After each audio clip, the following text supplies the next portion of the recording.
The room was quiet in a way that did not feel peaceful, not the kind of silence that brings calm, but the kind that builds pressure, the kind that exists when people are waiting not for something to begin, but for something to happen that they cannot predict, and that tension had already settled into the space long before a question was asked, because the question itself had been moving quietly among them, passed from one person to another in fragments, never fully spoken, yet always present. And questions like that do not appear without reason. They emerge when something beneath the surface begins to weaken, when certainty starts to lose its hold, and people begin searching for something stronger, something more final, something that can replace what they no longer fully trust. And at the center of that space stood Friedrich Nietzsche, not elevated, not separated, but still distinct, because he did not carry the same tension as the others, did not shift his posture, did not adjust his presence. And that alone created distance, because when a man does not share the emotional state of a room, he becomes separate from it, and separation invites attention, and attention, when focused long enough, demands expression, and the people in the room felt it, even if they did not understand it, because there's always a moment when silence becomes too heavy to hold, when something must be said simply to release the pressure that has been building, and that moment arrived without announcement, without preparation. When one of the men finally spoke, his voice controlled but unmistakably tense, asking the question that had been forming in all of them, asking whether life had meaning. And the moment the words were spoken, something shifted, because the question did not remain isolated. It expanded. It pulled everything into focus. Every belief, every assumption, every quiet certainty that had once gone unchallenged. And suddenly the room was no longer just silent. It was holding something, something fragile, something dangerous, because the answer, whatever it was, would not remain contained. It would affect everyone present. And Nietzsche did not respond immediately, and that silence stretched, not uncertain, not hesitant, but deliberate, because silence before an answer is never empty. It prepares the ground for what follows, and the longer it lasted, the heavier the room became, because now the question was no longer abstract. It had become personal, and each person present had already begun to confront it within themselves, even before hearing the answer. And when Nietzsche finally spoke, his voice was calm, almost too calm for the weight of the moment. And that calmness itself created discomfort, because it did not match the tension surrounding him. And he said that the most frightening thing about life is not that it lacks meaning, but that people cannot accept that possibility. And the words did not land as a direct challenge. They moved differently, inward rather than outward, because they did not argue against belief. They questioned the need for it. And the room did not react immediately, because the mind does not reject what it does not yet fully understand. It pauses. And that pause is where discomfort begins. And within that discomfort, something deeper started to form, not agreement, not rejection, but awareness. Because now the question had changed. It was no longer simply about life. It was about the people in the room, about what they needed in order to feel stable, about what they depended on without ever questioning. And one of the men stepped forward again, his voice less controlled now, asking whether Nietzsche meant that life truly had no meaning, whether everything they believed in was nothing more than illusion. And the question carried urgency, because urgency appears when something essential feels threatened, and Nietzsche did not raise his voice, did not shift his tone. He answered with the same calm clarity, saying that people do not fear meaninglessness because it is true. They fear it because they do not know how to exist without meaning given to them. And that line changed the direction of the moment, because now the argument was no longer about life. It was about dependency, about the structures people rely on without realizing it. And the room felt it not as a conclusion, but as a disturbance, something that did not fit, something that could not be easily dismissed. And that is the point where tension becomes something deeper, something that no longer depends on what is being said, but on what is being realized. And the room, once quiet, now held something far heavier than silence. The silence that followed did not remain stable. It shifted, it deepened, as if the words had not been rejected but absorbed. And absorption is far more dangerous than opposition, because it allows an idea to move inward, to settle where it cannot be easily removed. And the people in the room felt it, even if they could not name it, because something had been introduced that did not fit with what they had always believed. And when something does not fit, the mind does not immediately reject it. It tries to reshape it, to force it into something familiar, and that was exactly what they attempted to do. One of the men stepping forward again, his voice carrying urgency now, asking whether Nietzsche meant that life truly had no meaning, whether everything people relied on was nothing more than illusion. And the question carried more than curiosity.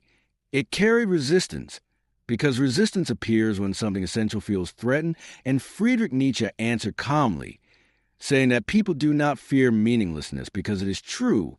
They fear it because they do not know how to exist without meaning given to them.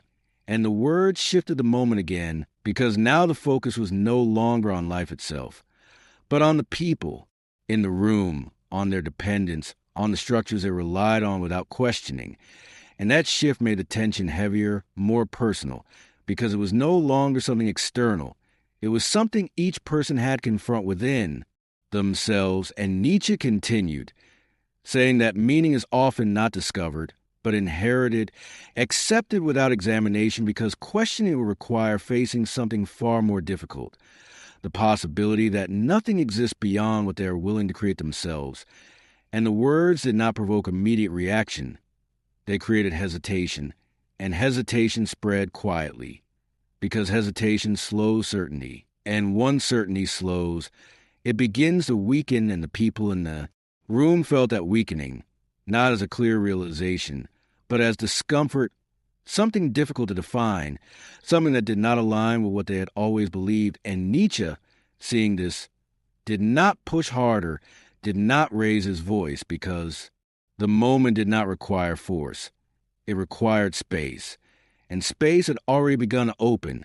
And within that space, something unfamiliar was forming, not agreement, not rejection, but awareness. And awareness is far more difficult to escape once it begins. The room no longer felt the same, not because anything visible had changed, but because something within it had begun to dissolve. Something that had once felt certain, something that had once held everything together without effort. And what replaced it was not clarity, but space. And space is something most people do not know how to face, because it offers no direction, no structure, no reassurance. And the people in the room felt it, even if they could not explain it, because something had been taken from them without being physically removed, something that always relied on without realizing it, something that had silently guided their sense of stability. And now that guidance was no longer intact, and that absence did not create immediate chaos.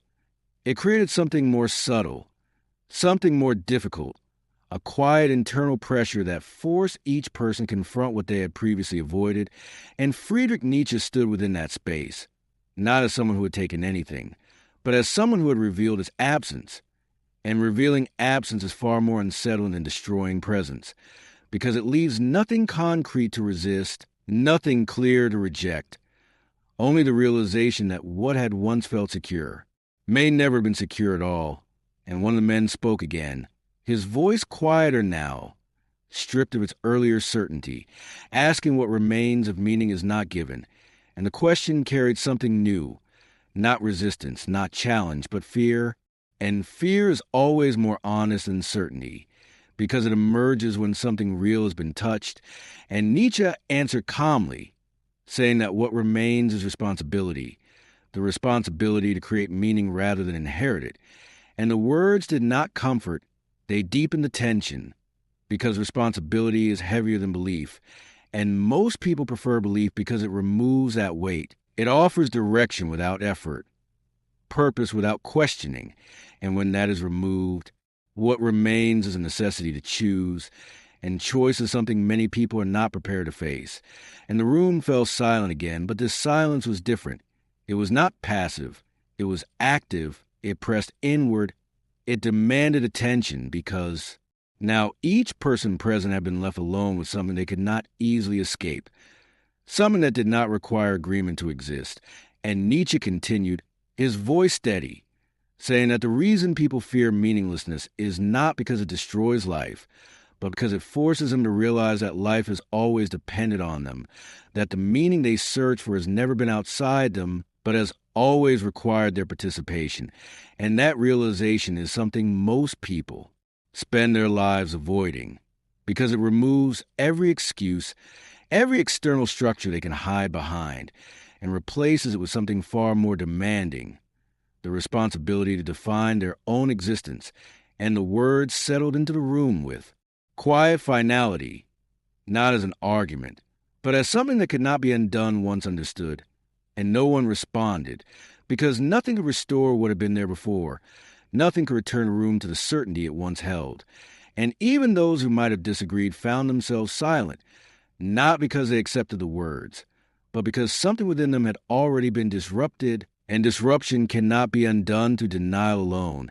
And Nietzsche turned and walked away, not waiting, not seeking reaction, his steps calm, unchanged, as if nothing in him depended on a response to the people he was leaving behind. And as he moved toward the exit, no one stopped him, because something within them had already shifted, something that could not be restored through argument or noise. And when he disappeared from view, the space he left behind did not return to what had been, because once the absence of certainty is felt, it cannot be ignored, and what remained was not silence, but something far more unsettling: the quiet awareness that meaning had never been given, only assumed, and that assumption, once questioned, cannot easily return.